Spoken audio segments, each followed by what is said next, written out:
everyone remember this bootleg Powerpuff Girls flash game on one of those girly sites back then? If not, it's this bootleg game about Bubbles saving Auntie from Mojo Jojo, who also captured both Blossom and Buttercup as well. You must fight with Mojo with your superpowers, which being a punch button which didn't do anything but made Mojo's health reduce in each and other click. And it uses the transparent stock images of the characters themselves, and throughout this whole time, flash stock music plays throughout the game just until the game reaches to the ending. And it's that bad of a flash game to begin with. Why I mention this and why I brought it up here, here's the most notable part. It's thank you screen. Once you defeated Mojojo, and not only freeing Blossom and Buttercup, but also freeing Auntie, you'd be sent to a highly painted drawing of Bubbles in a light blue background, staring at the player with the text colored in red saying, "Thank you for playing," with the music switched into this ominous jingle, looping endlessly the entire time as it was shown. Now if you look closely in the pic, you can barely see a bit of redness in her eyes, looking like it's bloodshot despite it being a digital painting made for a stupid bootleg flash game. At that time, people would comment mostly about the thank you screen, complaining that there was something wrong about the picture that made them feel both mixture of either uneasy and also creeped out. When asked, they would say if it's either Bubbles' red eyes just staring at you or the off-putting flash music that was playing within the pic itself. Here's the creepier part. There was no exit button that would have sent you back to the main menu to play the game again. Even trying to refresh the main page that the game was on would show the same page somehow with the music playing, and yet the commenters would always point this out as well, showing how they were surprised about it. Similarly to that flash game You Only Live Once, where if you die you can't replay it, and even if you refresh it,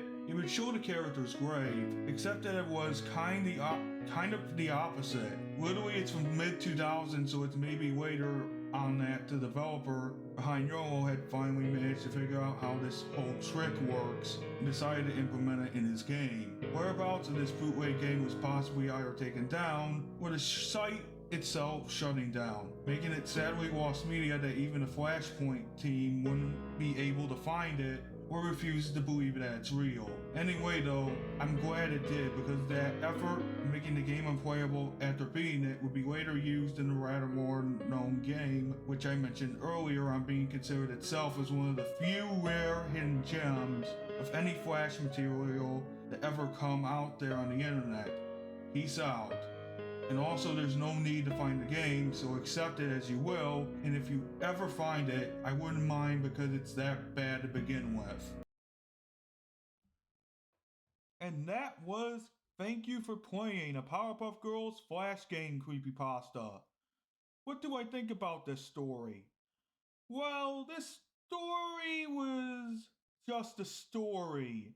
Not a story that you tell at the campfire. There could have been scarier moments or some improvements by having glitches or a better screenshot. Speaking of screenshots, I think you should have colored the red in more so that it looks like Bubbles' eyes are bloodshot. This could have had a good effect on the story, making it more believable. That would have given the story a little more pizzazz to it, and stuff like that. Besides, the story was just plain old weird, not scary or uncomfortably weird, just plain old weird. The storytelling was good, but next time have a little more detail in it so people can understand your story more, and then that way I don't have to read it multiple times to get it. The reference did make sense for the story, but I think it would have been better without it. Hell, I didn't even understand what it was until I searched on Google today. The grammar and spelling errors in this story are pretty much many, and most of them are run-on sentences or capitalization errors. Now I'm going to move on to the few positives of this story. Thank You for Playing is not a great gaming Powerpuff Girls creepypasta, but at least it felt more realistic and had a screenshot to make it look more believable. It's way better than saying that a computer suddenly came to life and tried to destroy the narrator's neighborhood or suck their soul out like it's a Pepsi bottle. Yeah, this is not a good story, but at least I can understand if people like it, only because the Powerpuff Girls are in this story. So, what is the rating for this story? I say it is a 4.5 out of 10. The story is sort of in the middle, but has enough negatives to drag it down. Before I end this video, make sure to subscribe, like, or comment on this channel.